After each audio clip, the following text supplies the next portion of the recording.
Okay, and we should be ready to roll here. Go in there. All right, you ready? I'll start it off.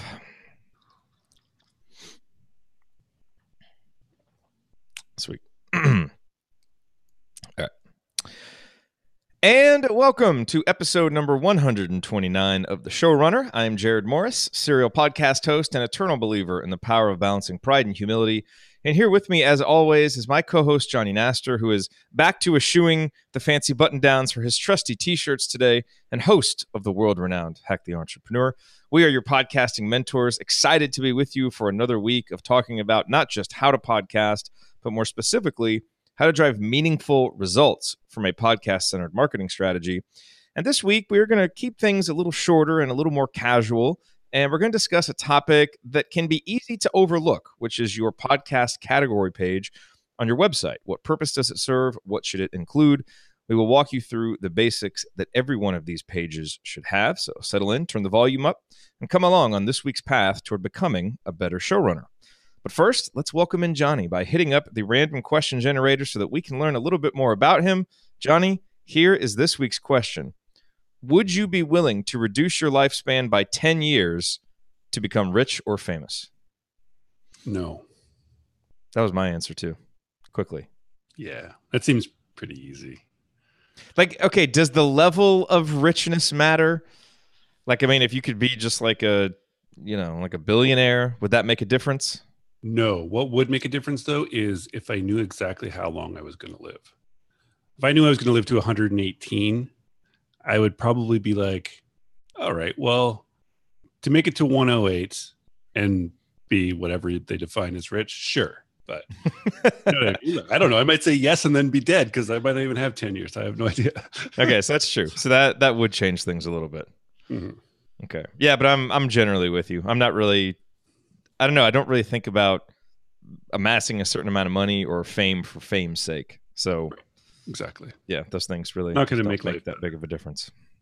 Yep.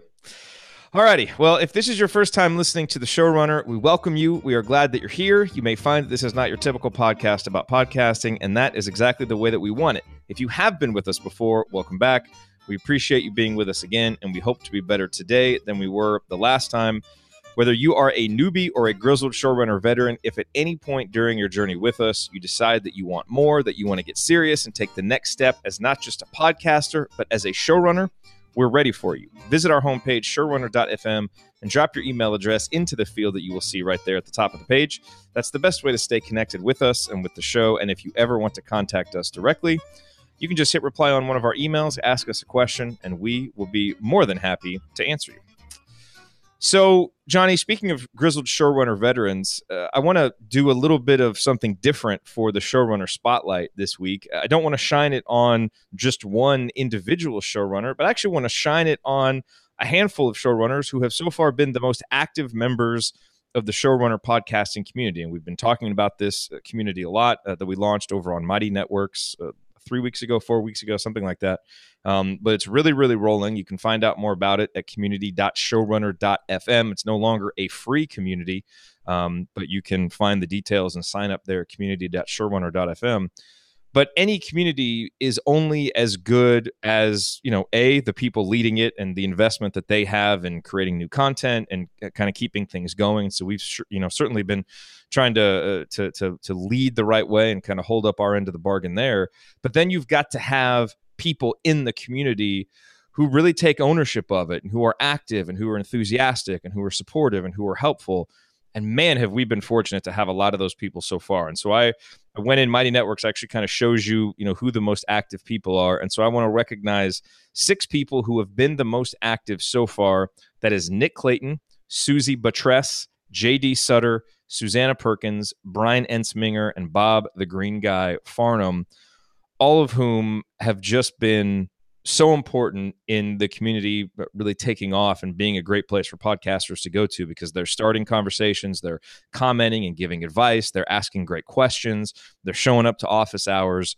They're, and other people are too, but these are the 6 that have stood out. So I just want to take an opportunity, shine a spotlight on those 6 people collectively, and really just thank them for being such great members of the community so far. And we look forward to more people joining and to other people kind of following in their lead and kind of carrying on with the momentum that we've started already so far in the community. The community is fun. It is fun, I have to say, and I've voiced my apprehensions about communities before, but this one, I feel like I'm actually, from these 6 people, especially, I'm learning a lot about community in that sense. They're really invested in just going for it, and I think it's really cool, and I'm really happy. I'm happy with the way we did it, where we have like 380 people or something in it. We had that free window, and then now to paid. I think that was the right thing to do, which is cool. We assumed it was, but you don't know until you jump into it. And then also, I think the fact that any course members for Showrunner, any of the courses we have, you get into the membership, like into the community as well, because I do think it's really valuable to be part of that, a community, and to be, because not all of us are lucky enough to be maybe surrounded by other podcasters or people trying to do things like this. And so, like, necessarily geographically where you are doesn't matter, because you will have hundreds of people around you, which I think is super invaluable. So so go to community.showrunner.fm. It's $9.99 a month or $99 annually. Or as Johnny said, if you have one of our courses, you get in free. So if you, not free, but it's included in there. So if you, get the podcast positioning course, for example, then you will automatically get into the community, and you can share what you're learning and get advice and get feedback and all of that good stuff. So, but again, our thank you to Nick Clayton, Susie Betress, JD Sutter, Susanna Perkins, Brian Ensminger, and Bob the Green Guy Farnham, because the community would not be what it is without you 6 really helping to kick things off in the right way. So thank you to you all. And Johnny, let's talk about this week's main topic. So as podcasters, we get busy. You know this. And when we get busy, we often forget to revisit crucial aspects of our shows. So this week, we're going to revisit the podcast category page of our sites. And, the podcast category page is definitely a WordPress thing, but no matter what you are using for your site, you should have a similar page. And in fact, I took a look recently at the analytics for my website, and my podcast category page is the second most visited page on my site. So obviously that is a site that I want to look the right way, that I want to be kind of doing some heavy lifting for me, because a lot of people are showing up to that page.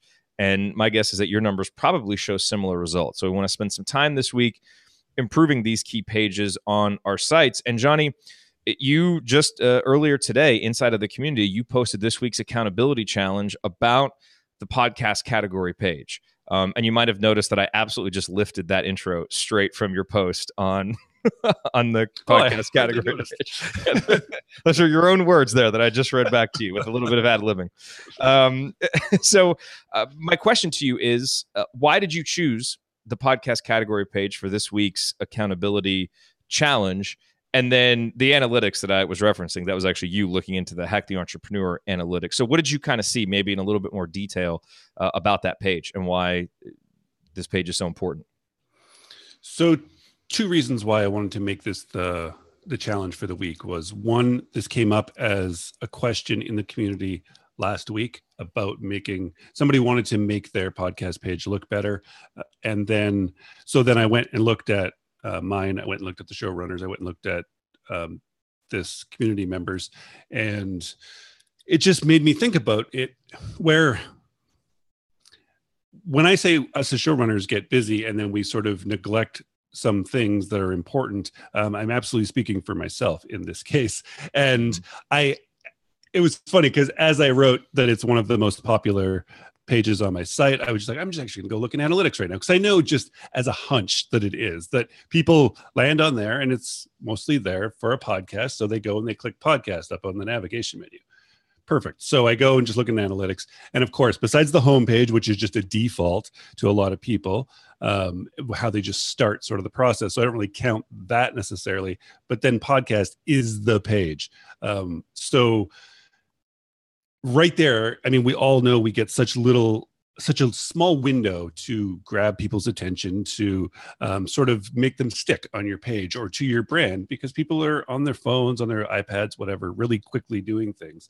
And so I'm guessing that my site, like lots of other people's sites, are going to be that is a super popular page. And somebody had the inclination, or they clicked on a link, they ended up at your site, they went to the podcast page. Now, what are you offering them? Like, what is right there to do maybe one or two or three of the very important first steps that you want somebody to do when introduced to your podcast, especially on this slightly more of an intimate level, because now they've actually ended up at your site. And so it just ends up being, and then looking at a whole bunch of just random podcast pages, and it was just like, wow, this really does get neglected. And I think because, again, to go back to WordPress, it's called just a category page, right? So we have blog categories, we can have interview categories, we can have podcast categories, we can have categories for products or categories for anything. And they're kind of just something that in the back of our head we use to organize the site sort of structurally and technologically. And I think sometimes that we forget that podcast one is such an important one. And so lots of times you go and click somebody's site.com/podcast, and it's literally just, there's the archive. It's just a list of posts. And to me, it's not very inviting. It doesn't really tell somebody what to do next. It's assuming that the last thing that was there is going to be what that person needs to be introduced to first. And so sort of all those things. So it's the question that came up. And then the number two, which is when I went and looked at my site, I was like, there's some things missing here that should be here. And so me selfishly wanting to do and take part in these challenges too, which we're going to see a theme throughout the months as I do more of these, which is things that I've wanted to do over the past however many weeks or months and just have kept putting it back on my Trello board. I'm putting on here so that I'll actually do them. So I'll revisit that page, and like, I think mine's pretty good. It works well, but there are a couple things that I would really like to do to step it up. And so this forces me to now do it publicly with everyone else within the community this week. So, and we just updated our podcast page on the Showrunner too. We did last week. So, the thing I find with pages like this, which are kind of common pages on a website, like an about page or like a contact page, are people go to those pages looking for something specific. Like, they're kind of primed with certain expectations for what is going to be on that page. You go to a contact page, you expect to find probably an email address, maybe even a form that you can very easily fill out to contact somebody. You go to an about page, you expect to hear a little bit about the history of, what the company or the person does, and kind of get some background information. I think when people go to a podcast page, to me, there are three things that they want to do. They either want to listen right away. They either want to find quick ways to subscribe to the place where they want to, where they like to listen, or they just want to get like the basic information for what this podcast is about. So to me, I think those are the three things on a podcast category page that you absolutely want to do. And when I went back in and looked at our Showrunner page, which was exactly what you described, we basically, it was formatted kind of nicely, with 3 posts in a row, but it was just the post listing, which is fine. Like, someone can then go click in and look, and then they can scroll through the old archives. And if they clicked on the post, they would get the player for that post, and they would find the subscribe buttons. But what about people who came to the podcast category page either through search or by clicking in it in the nav bar, who wanted to listen, subscribe, or learn right there on the page? Why not give people the information right there? Because we know the vast majority of people, they're not going to listen on the website anyway. So you got to have those subscribe buttons there. So that, to me, is kind of an overview. We're going to give some specific tips here in just a second, but it's kind of an overview statement. I think that's what you want to look at your page and ask: does it do those three things? Does it give the person the ability to listen right now if they want to, if they just want to dive into my most recent episode or a featured episode? Does it have, with quick, easy access, subscribe buttons so that they can get it wherever they want to? And does it give them a basic introduction to what this show is about? Is there any other kind of basic information that you think needs to be on that page besides those three main elements? You mentioned, I like setting the stage. Okay. And not necessarily from like a selling the idea, but somewhat. I mean, not everybody's absolutely sold on your show because it's a very low barrier to entry to end up on that page. And that's why I don't necessarily like just the archives. Like there's room, at least in WordPress, there's room to write as much as you want there. One thing, it's good for SEO because it's a popular page that gets linked to a lot. And now you're telling search engines what your podcast is about, which can help it get found. But you're also sort of setting the stage. Like just take somebody fresh who maybe saw this on Twitter or something, or just heard about you somewhere, ends up on your podcast page. Just give me a paragraph or two, like just at least to just sort of set it up to like, who's it for? What can it do for me? Yeah. You know what I mean? Like to me, that's a really low barrier to do. And I think that it really, really helps push people, because the barriers do start to raise as, okay, now subscribe. Okay, now, you know what I mean? And that's okay. And we want that. But I think to do that, we should be willing to at least, here's a quick statement about what we're about. Like, think about the intro to your show. It's like, I'm this who does this for this. Like, just say something like that. And people can be like, oh, this is for me. Or, oh, this isn't for me. Perfect. If they read that and it is for them, they're definitely subscribing. That to me is just sort of the progression that we should be going through. And I think we have to always think about the fact that the person is often there for the very first time and possibly the last. Because once you subscribe, you don't necessarily have to go back to your podcast archive page, but that's your opportunity to grab them. That's your opportunity to get them to subscribe in whatever platform they want. And now they don't need to come back, but you need to make them take that leap at that point. And so I think that takes a bit of encouragement, or at least positioning to assure the person that they're in the right place and that this is for them. Yeah. I really like that idea of setting the stage. And what you say is really true. You know, once someone subscribes, they may not come back to this page. So if there is pertinent information that you want that person to know, yeah, hopefully they get it from your podcast, but why not use this space, this opportunity right now to tell them? Like I'm thinking right now about the edits that we made to the Showrunner page, which I like, but now I'm thinking we can maybe even add a little bit more. You know, why not on there, you know, as we kind of look to set the stage and maybe sell someone who's on this page to listening to the show, why not talk about how we developed a full-length podcasting course and have a course on podcast positioning? That's pertinent information that someone should know, you know, to kind of know who we are and what we do. And someone may not hit the homepage. They may not hit the about page to find that information out. Why not put that on the podcast page? Because it helps for that. As you said, it also helps for, you know, for search to have a little bit more content on there. So you don't want to overdo it, but the really important stuff that people should know before they listen to your show, that's a good place to put it on there.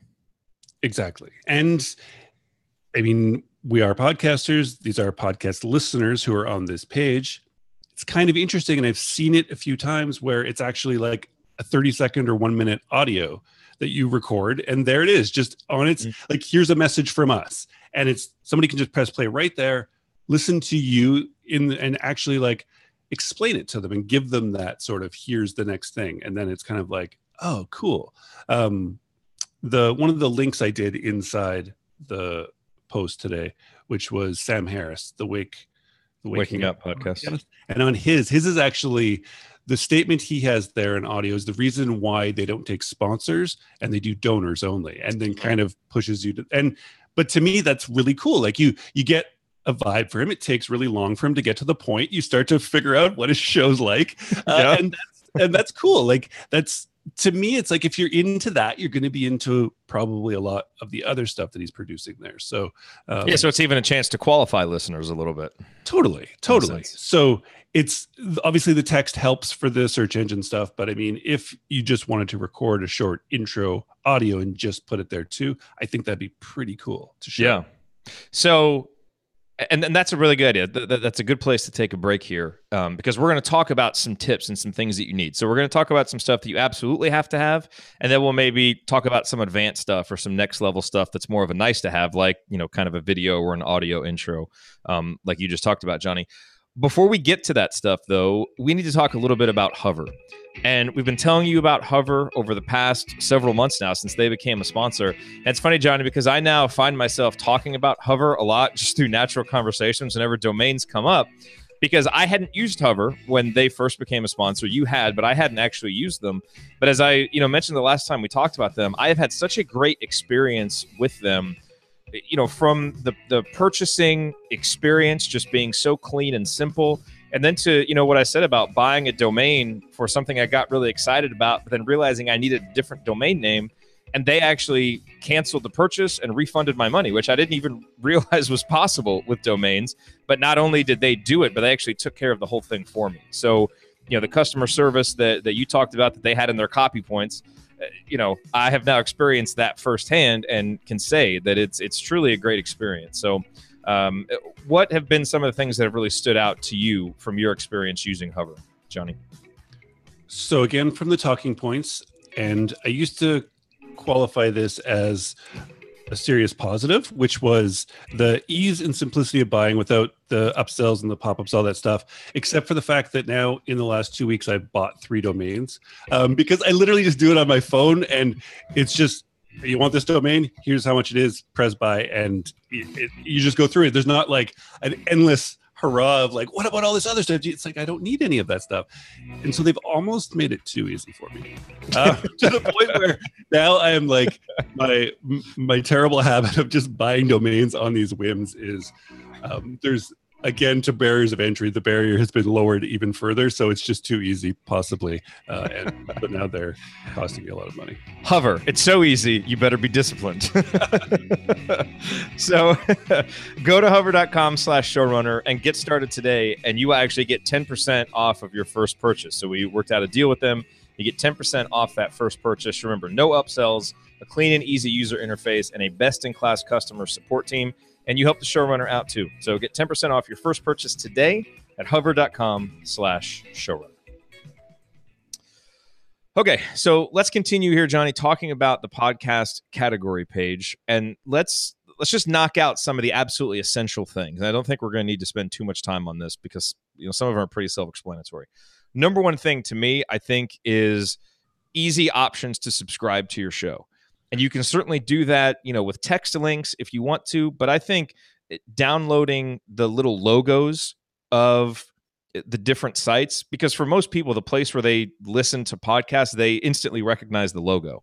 And so, putting those on your site, maybe putting them in a nice, neat table, and then linking to your actual show page can be really helpful. And I emphasize to your actual show page because you don't want to make the mistake of just linking to Spotify. And then, the person needs to search for your show. Like, that's fine. They could do it, but it takes a couple extra steps for them when you could take a couple extra steps for everybody and just go to your show and get the actual URL for your show. And you can do that there and at, iTunes and at Google Play and all these different places.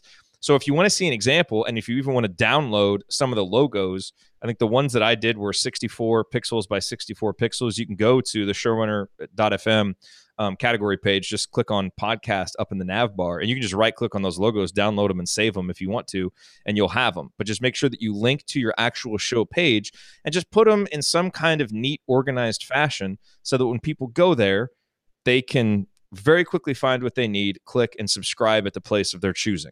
Now, you'll notice when we did it, Johnny, the Apple Podcast button is a little bit bigger than all of the others, front and center.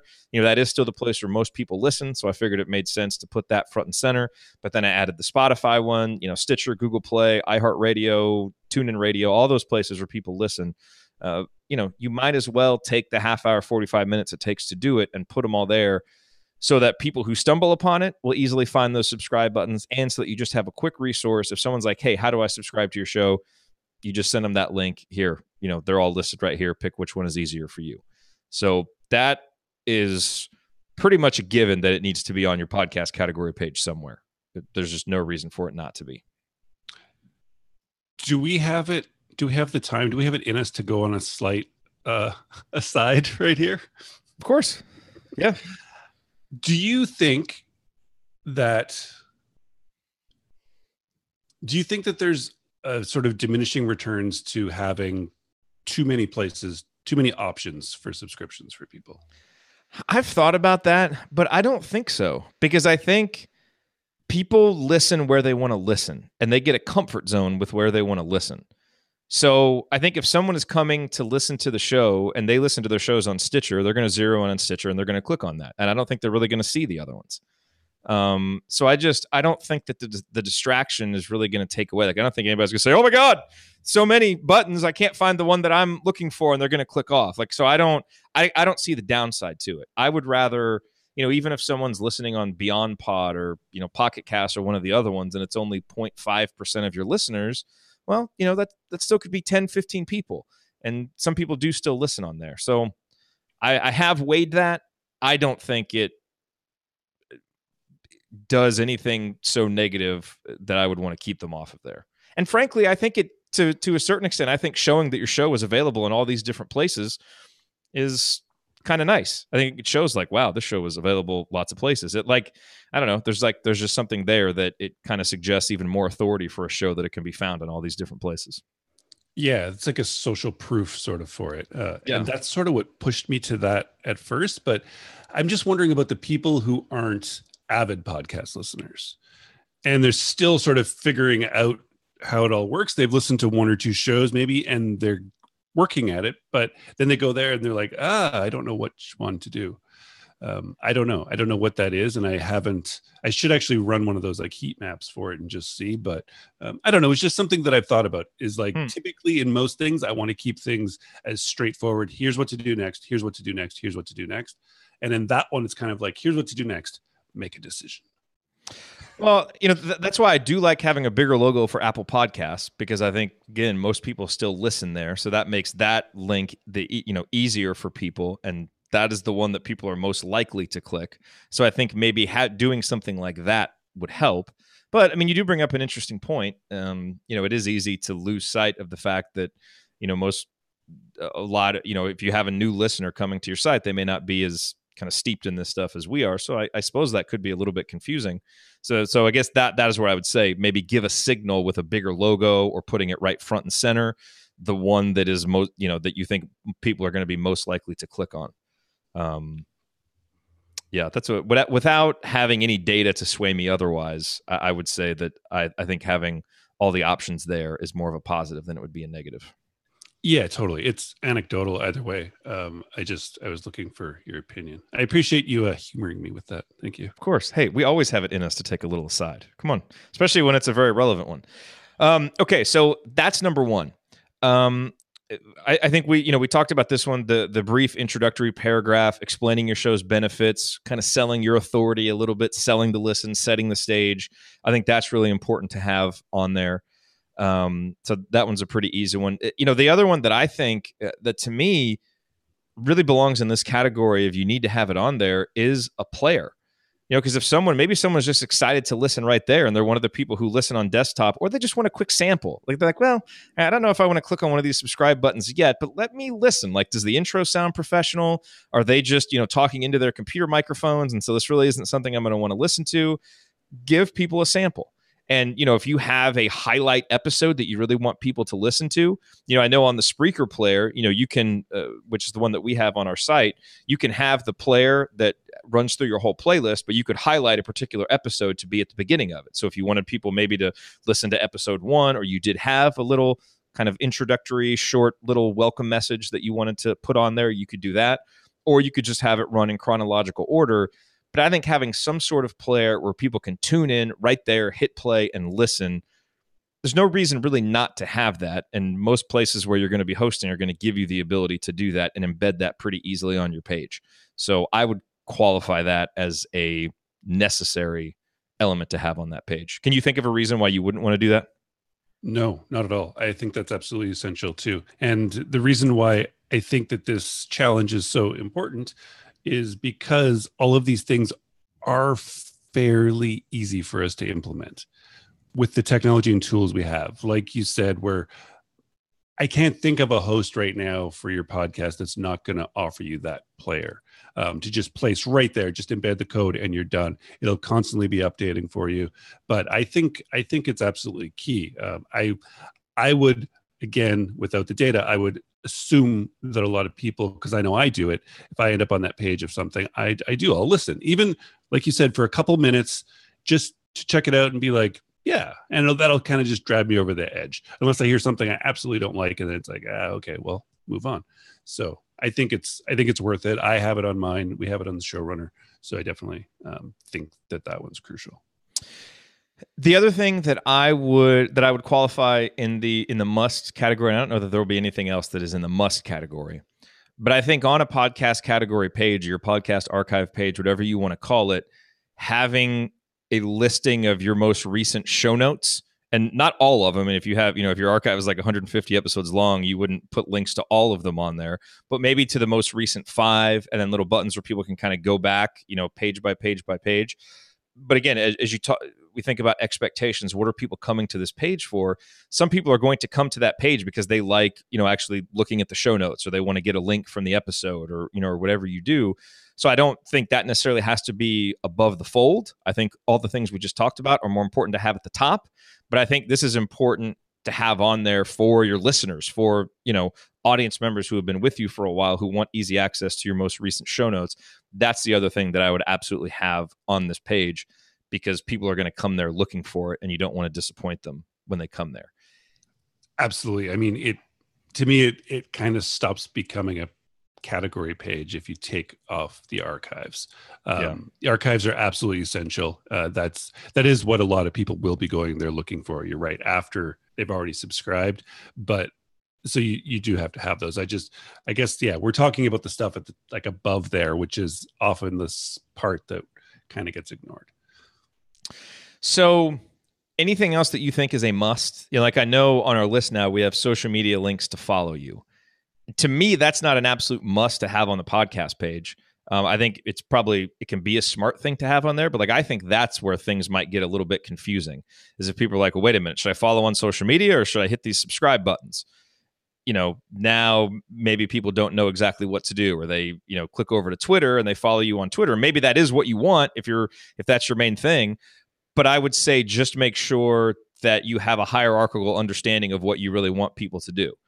And if you really want people to follow you on Twitter, then maybe you have that front and center. But I think your subscribe link should be front and center. And then maybe you want to be careful about what other kind of social media links you're putting on there that might divert people from actually subscribing to you.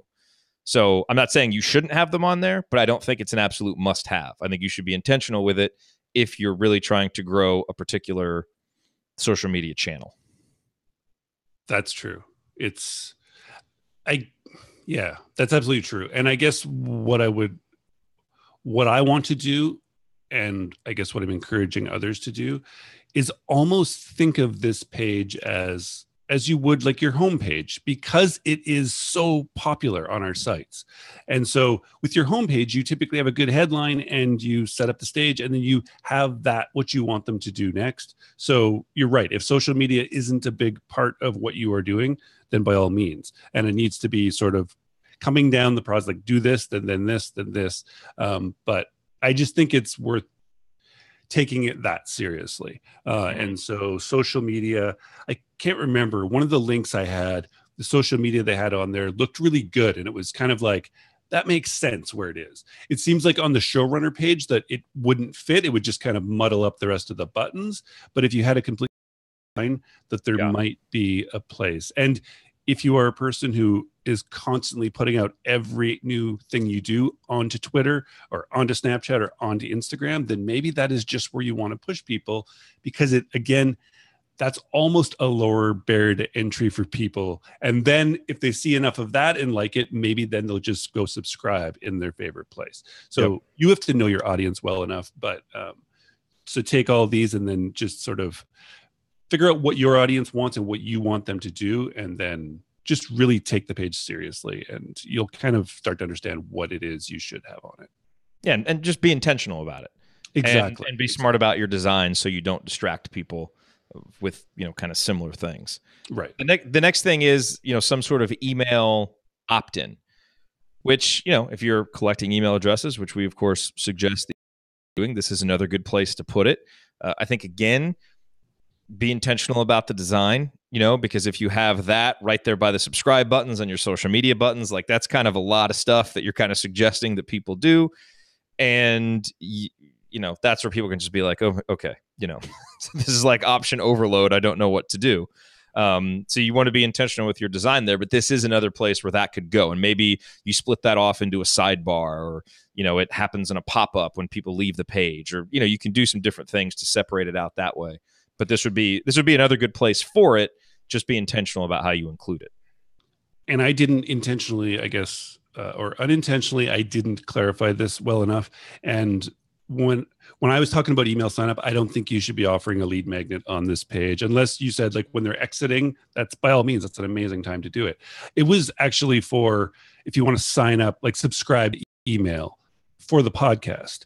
Like if you're on ConvertKit, like we are, they make it super easy to just have a separate list just for RSS feed. Every time a new episode gets published, the person gets an email with the show notes, the links to the show notes, and the episode right there.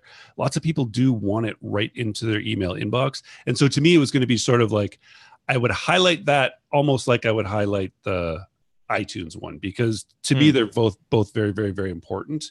And if you're on something like I am, like Active Campaign with Hack the Entrepreneur, it's kind of a pain. And I haven't even set it up properly to do the RSS, which I don't know how they can't do that right yet. But we should do that on ConvertKit.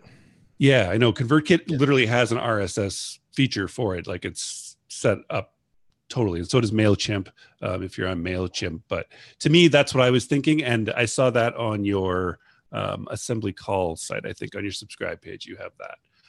And to me, that's really smart, because that just might be what it is people want, and then give them those options. Yeah. Okay. So what else do you think are things that people could put on this page? You mentioned kind of a little welcome video or a little welcome audio. That would be a nice little bonus to have on there. What are some other things that you think people could add? And look, there are probably a lot of options for things that you could add. You don't want to go overboard with it, though, because remember the primary goals. You want people to come to that page and immediately know how they can subscribe to you, how they can listen to you, and how they can learn more about you. So you don't want to do so much stuff that you clutter that up and you don't allow people to quickly get to the heart of why they're there. But what are some other things that might help people achieve those goals that you can think of? I would say the video would be the one. And if you don't want to use text necessarily, really, it's just thinking about it like a landing page or like your homepage. What do you do if you are good at video, if you are good at whatever it might be, and you feel confident that that conveys your message, then use that here. But a good headline, explain what your show is and what it can do and who it can do it for, and then what you want them to do next, you're golden. As long as you then have the archives below that.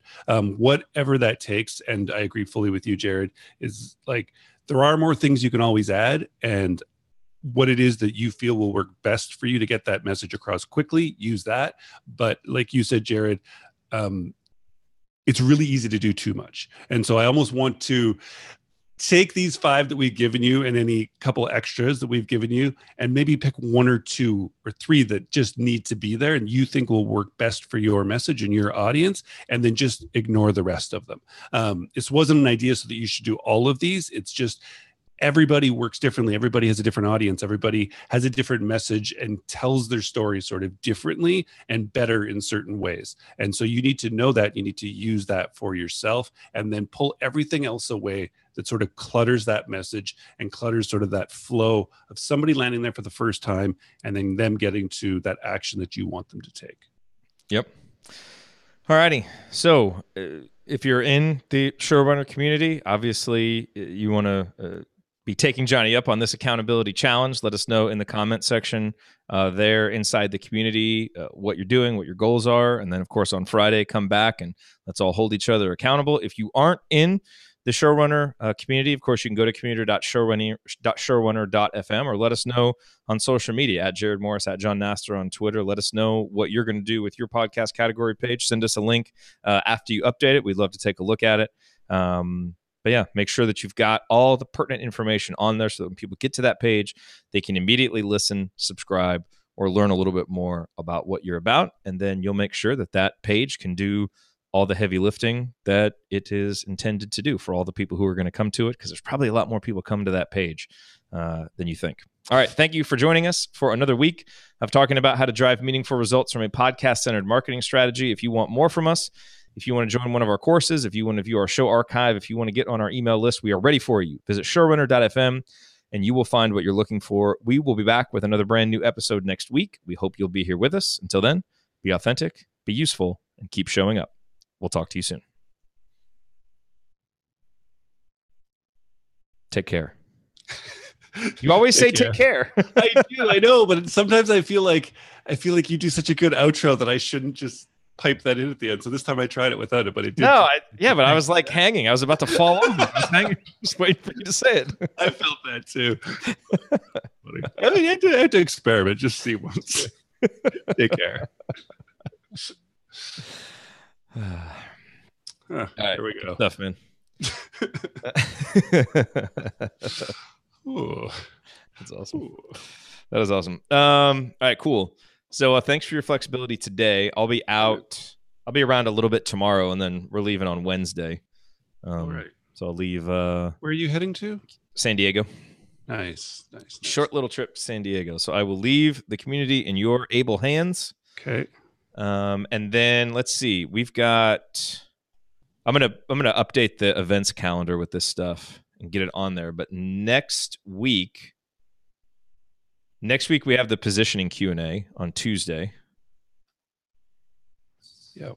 That calendar, I'm assuming that's at noon. Yeah, and then Tuesday the 4th, we're doing the event with Harry Duran, and then that's going to be on like marketing your show, which will be good.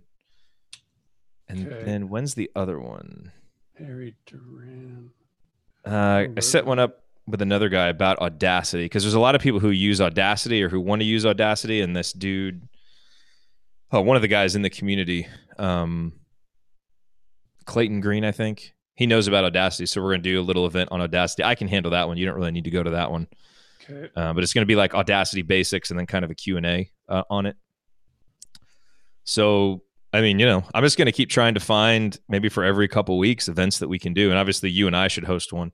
Also, I'm going to be, I'm going to Bloomington for an event at the end of September. And I worked it out with the guy who runs the sports media department to do like a little afternoon seminar for the students. So I'm going to do it on monetization and marketing. Nice. So I'll put that together, and then I can give the same presentation to people in the community too. I mean, tailored a little bit differently, because, what students will do is be a little bit different than what, someone else is going to do, but I can give that presentation. So I'll work on that. Yeah. You're busy. Got a lot going on, but we gotta supercharge this thing and start getting some revenue from these courses. And then when do you want me to, I can focus on the regular course and get that going if you want to start working on the course on interviewing. Nice. I think there would be a lot. I think the next two courses we need to do are interviewing and monetization. Okay. And I think you should do interviewing, and then I think we should do monetization together, because I think we split the expertise pretty well there. Okay. Like we both have done stuff with sponsorships. I've done more with, with donations. You've obviously done a lot with affiliates. So I think we could both work on that one together. But yeah, do you want to start focusing on the interviewing one, and I can start going through the main course and updating lessons? Yes. And get a schedule together okay. Yeah, I think that's a good idea. All right, I'll do that, because that way we can start selling the main course again. Exactly. Yeah. Once we have a roadmap for which lessons are going to be updated and that kind of thing. Yeah. Very cool. And we already went through it in Trello, but I'll just like actually get it in there and put some dates on there and just get it into my schedule to start updating those lessons. Okay. And then I'll get on the calendar for an interview course. And the other thing to think about is, I mean, we might be able to link that up with, as we update those lessons, I can do them as seminars inside of the community. It's almost like a little sneak peek for community members. And if people aren't, members of the course already, that'll give them a little taste of the course. And if they are in the course, they'll just be able to see the lesson done, or do the lesson as a seminar, get some feedback on it, tighten it up, and then put it in the course. I'll think about how that'll all work, but I can focus on that if you want to get this interviewing course, because I think there will be a lot of demand for an interviewing course. Yeah, I guess we got to start figuring out, more of a content strategy for the community itself. Mm-hmm. Like, I don't know if we should be just like putting sort of lessons in there and stuff, or if it should be more question based, or if it should be. I've sort of just been standing back and seeing what's happening and taking part in the conversations that are starting. I think we want to do a balance. I mean, I think we want to make ourselves available for office hours, and Mhm. maybe to a certain extent pull away some from like answering in every single thread if the community is answering questions. But be available for office hours. And then I think we should, bring in some experts and do some seminars. Do some, teach on individual topics, or put video, quick video tutorials out there, that kind of thing. Because I think people find a lot of value in that. So That's true. All and right. if we can, double our efforts, by being able to put some content into the community that can also double as course content, all the better. Right. I guess as long as it's not too much doubled up. Like you don't want somebody to then buy the course and be like, "Oh, I've seen half of this." Yeah, no, you don't want that. I don't think that would happen though. Yeah, I mean, I agree with you. We wouldn't want to do it with everything. You're Right. right. Like I So wouldn't want to maybe be just doing that with the interview course, except for maybe one or two small things to kind of teach some stuff, but also sort of like lead into a course coming out. yeah. But yeah, otherwise it'd be kind of like, oh, weird. Okay. Yeah, you're right. We should do it that way. And do Q&As around the topic. Definitely. Like we did Yeah. with positioning. I think Yeah. that would work well Yeah. in that sense. Yep. All right. All right. Cool, man. Let's so we know what we'll do this week, and then next Monday we can have a call and get everything planned out for next week. Right. You'll be back Sunday night? Yeah. I'll be back Sunday, so we can chat Monday morning. Cool, man. Sounds good. Sweet. All right, I'll get this up and scheduled for Wednesday. All right. Sounds good. Cool, man. Have a good week. See ya. You too. Take care.